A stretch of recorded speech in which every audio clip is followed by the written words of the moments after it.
उन्होंने क्या कहा कि जीवन का निष्कर्ष यही है, मेरे और आपके सबके जीवन का जीवन का निष्कर्ष यही है, प्रभु प्रेम में लग जाना। आ ही गए तो बैठो प्यारे, राम कथा सुनकर जाना। आ ही गए तो बैठो प्यारे, राम कथा सुनकर जाना। आ ही गए तो बैठो प्यारे, जीवन का निष्कर्ष यही है, जीवन का निष्कर्ष यही है, प्रभु प्रेम में लग जाना। आ ही गए तो बैठो प्यारे, राम कथा सुनकर जाना। आ ही गए तो बैठो प्यारे।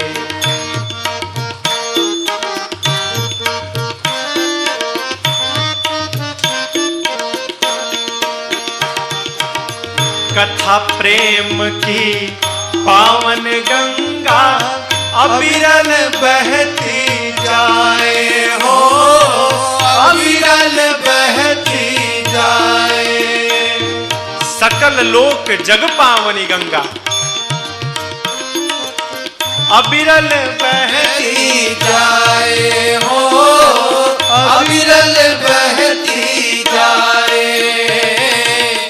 भक्ति भाव की शीतल लहरें अंतः तक लहराए हो, अंतः तक लहराए हो, अंतः तक लहराए।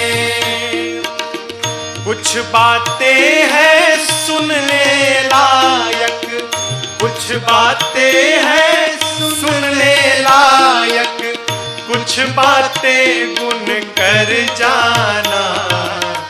आ ही गए तो बैठो प्यारे, राम कथा सुन कर जाना। आ ही गए तो बैठो प्यारे।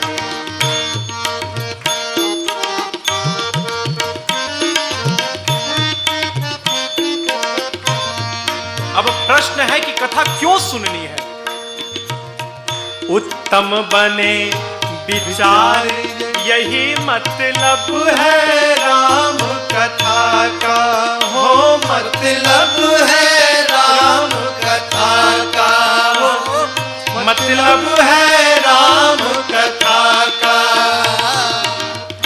औरों की पीड़ा का हो मन में आभास व्यथा का, हो मन में आभास व्यथा का, हो मन परहित सरिस धर्म नहीं भाई, पर पीड़ा सम नहीं अधमाई।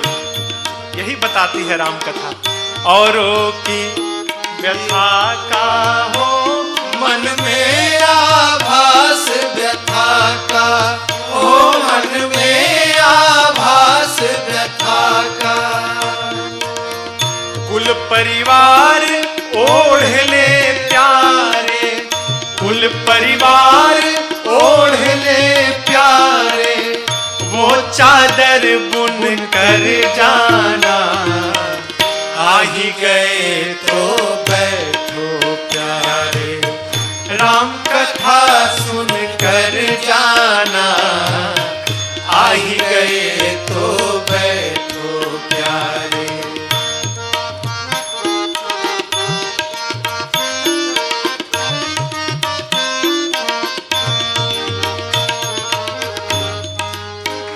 गंगा को आप सभी जानते हैं, गोमुख से निकली और गोमुख से निकलकर गंगा सागर तक की यात्रा गंगा माँ ने की। लेकिन इस गंगा को स्वर्ग से धरा पर लाया कौन? भगीरथ जी महाराज। कठोर तपस्या की भगीरथ जी ने तब जाकर कहीं ये पतितों को पावन करने वाली गंगा स्वर्ग से चलकर इस धरा पर आई। तो ये गंगा है जटाशंकरी गंगा, जो शिव जी के जटा से निकली। लेकिन आज पूज्यपाद गोस्वामी जी ने मां भवानी को माध्यम बनाकर आज शिव जी के मुख से पतितों को पावन करने वाली आज एक दूसरी गंगा का प्रवाह कराया, जिसको जिह्वा शंकरी गंगा कहते हैं। साधक कहता है, तुलसीदास भगीरथ बनकर तप जप किए अभंगा हो, तप जप किए अभंगा हो, तप जप किए अभंगा। तब जाकर मानस से निकली पाप नाशिनी गंगा हो, पाप नाशिनी गंगा हो, पाप नाशिनी गंगा। राम कथा सागर में राजन, राम कथा सागर में राजन, तिरते तिरते तर जाना। आही गए तो बैठो प्यारे, राम कथा सुन कर जाना। आही गए तो बैठो प्यारे। जीवन का निष्कर